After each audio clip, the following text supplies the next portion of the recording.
Hello ji, welcome to ज्ञान सूत्रा। हम कर रहे हैं डायरेक्ट टू इनडायरेक्ट स्पीच की वो कंडीशंस जिनमें टेंस चेंज नहीं होता, सिंपली सब्जेक्ट चेंज होता है। ठीक है, तो कल हमने किया था अगर आपको रिपोर्टिंग वर्ब में से टू मिल रहा है, सेज टू है या विल से टू है, तो फिर रिपोर्टेड स्पीच के टेंस में चेंज नहीं आता, सिंपली सब्जेक्ट चेंज होते हैं। ठीक है, he said I go for a walk daily.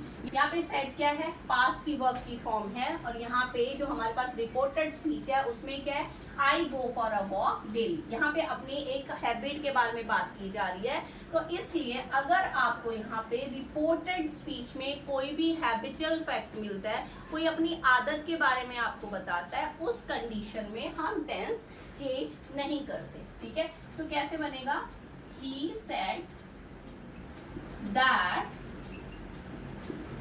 he goes for a walk daily।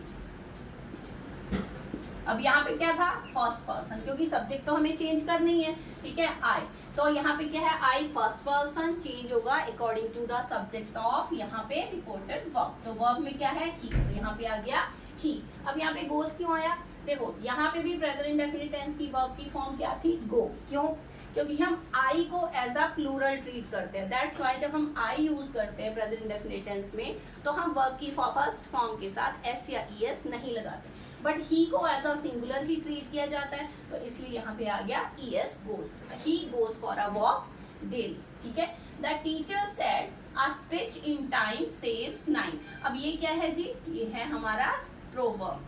तो इट मीन्स अगर आपको कहीं पे भी रिपोर्टेड स्पीच के अंदर कोई प्रोवर्ब मिलता है, कोई कहावत मिल रही है, उस कंडीशन में भी टेंस चेंज नहीं होता, और इनमें तो सब्जेक्ट भी नहीं होता, ये एज इट इज लिख दिया जाता है। ठीक है, the teacher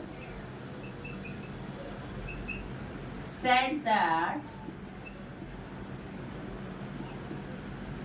a stitch in time saves 9।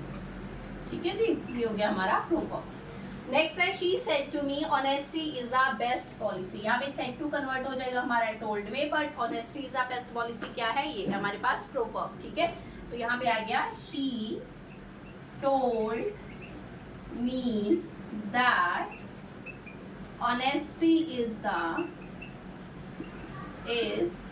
the best policy। अब सिंपल सी बात है, अगर हम सोचे कि यहाँ पे क्या लॉजिक लगा सकते हैं, honesty is the best policy है, या फिर मैं कहूँ a stitch in time saves 9 है, या the sun sets in the west है, ये सब क्या है, ये फैक्ट्स हैं जो ना तो पास्ट में चेंज हुए थे, ना प्रेजेंट में चेंज हुए, ना कभी फ्यूचर में चेंज होंगे। तो लॉजिक यही है कि जब ये कभी चेंज ही नहीं होंगे, तो इनको हमेशा एज इट इज ही रखा जाएगा डायरेक्ट टू इनडायरेक्ट स्पीच में भी। यहाँ पे आप टेंस चेंज नहीं कर सकते, आप ये नहीं लिखोगे honesty was the best policy, क्योंकि प्रेजेंट पास्ट फ्यूचर हर जगह पे यही है फैक्ट कि honesty is the best policy. ठीक है, Radha said to her, said to convert हो जाएगा हमारा टोल्ड में, राधा told her that। अब यहाँ पे आ गया आई, आई क्या है, फर्स्ट पर्सन, चेंज होगा according to the subject. Subject कौन है, राधा। अब राधा की जगह पे आप कौन सा प्रोनाउन लगाओगे, गर्ल है, तो हम लिखेंगे she goes to office at 10 o'clock। ठीक है, I go to office at 10 o'clock, same ऊपर वाला ही लॉजिक है, आई है एज अ प्लूरल ट्रीट होता है ग्रामर में, दैट्स व्हाई यहाँ पे गो आया। लेकिन जब हमने बात की शी की, तो दैट इज सिंगुलर सब्जेक्ट, तो हमने यहाँ पे लगा दिया goes. Radha told her that she goes to office at 10 o'clock।